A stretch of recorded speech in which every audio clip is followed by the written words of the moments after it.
നമസ്കാരം പ്രിയ സുഹൃത്തുക്കളെ, പുതിയൊരു വീഡിയോയിലേക്ക് നിങ്ങൾക്ക് എല്ലാവർക്കും ഹാർദവമായിട്ടുള്ള സ്വാഗതം. നമ്മളിന്ന് പറയാനായിട്ട് പോകുന്നത് ടവൽ ഗ്രിപ്പും അതുപോലെ തന്നെ റബ്ബർ ഗ്രിപ്പും ഏതാണ് എനിക്ക് ബെറ്റർ ആയിട്ട് ഫീൽ ചെയ്തത്, അതൊക്കെയാണ് നമ്മൾ ഈ ഒരു വീഡിയോയിൽ എക്സ്പ്ലെയിൻ ചെയ്യാനായിട്ട് പോകുന്നത്. അപ്പോൾ വീഡിയോയിലേക്ക് പൂർണ്ണമായിട്ട് കിടക്കുന്നതിന് മുമ്പ് നിങ്ങൾ ഈ ചാനൽ ആദ്യമായിട്ടാണ് കാണുന്നതെങ്കിൽ, ഇഷ്ടപ്പെടുന്നെങ്കിൽ തീർച്ചയായിട്ടും ലൈക്ക് ചെയ്ത് ഷെയർ ചെയ്ത് സബ്സ്ക്രൈബ് ചെയ്യുക.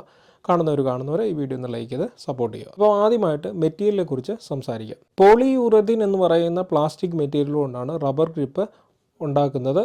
ഇത് റബ്ബർ അല്ല, പ്ലാസ്റ്റിക് ആണ്. എന്നാൽ റബ്ബർ പോലെ നമുക്ക് ഫീൽ ചെയ്യുന്നതാണ്. റബ്ബർ ഗ്രിപ്പ് കൂടുതലായിട്ട് ഉപയോഗിക്കുന്നത് ഡബിൾസ് മാച്ചിലാണ്. ടവൽ ഗ്രിപ്പ് നമുക്കറിയാം, നമ്മൾ തല തുറക്കുന്ന ടവലിന്റെ സെയിം ഒരു എഫക്റ്റ് ആണ് ടവൽ ഗ്രിപ്പ്. അതിന്റെ ഒരു നാരോ വെർഷൻ ആണ് ടവൽ ഗ്രിപ്പ്. കൂടുതലായിട്ടും സിംഗിൾസ് പ്ലെയേഴ്സ് ആണ് ടവൽ ഗ്രിപ്പ് യൂസ് ചെയ്യുന്നത്. അടുത്താണ് അഡ്വാൻറ്റേജ് ആൻഡ് ഡിസഡ്വാൻറ്റേജ്. അപ്പോൾ റബ്ബർ ഗ്രിപ്പ് നമുക്ക് ഡ്രൈ ആണെങ്കിൽ നല്ല ഗ്രിപ്പ് കിട്ടും. നല്ല അടിപൊളി ഗ്രിപ്പാണ് റബ്ബർ ഗ്രിപ്പ് കിട്ടുന്നത്.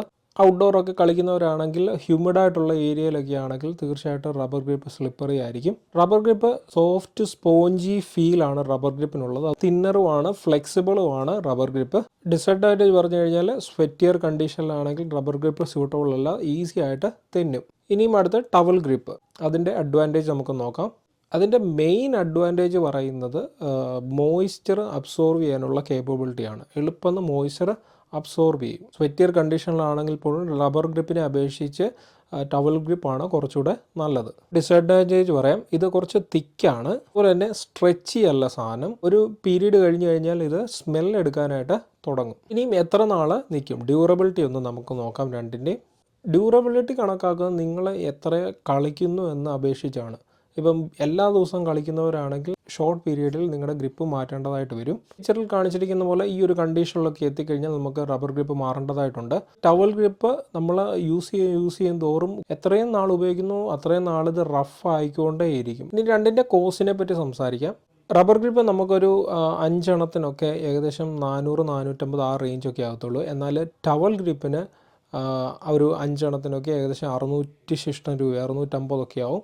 കോസ്റ്റ്ലിയർ തീർച്ചയായിട്ടും ടവൽ ഗ്രിപ്പ് തന്നെയാണ്. അപ്പം ഇത്രയുമാണ് ഡിഫറൻസ് ആയിട്ട് പറയാനുള്ളത്. പിന്നെ എനിക്ക് പേഴ്സണലായിട്ട് ഫീൽ ചെയ്തൊരു കാര്യമാണ്, എൻ്റെ കൈക്ക് കൂടുതൽ ഗ്രിപ്പ് കിട്ടുന്നത് 2 റബ്ബർ ഗ്രിപ്പ് യൂസ് ചെയ്യുമ്പോൾ.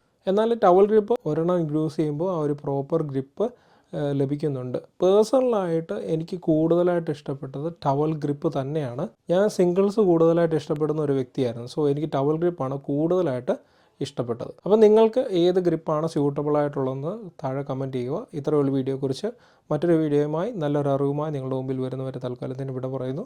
Good bye.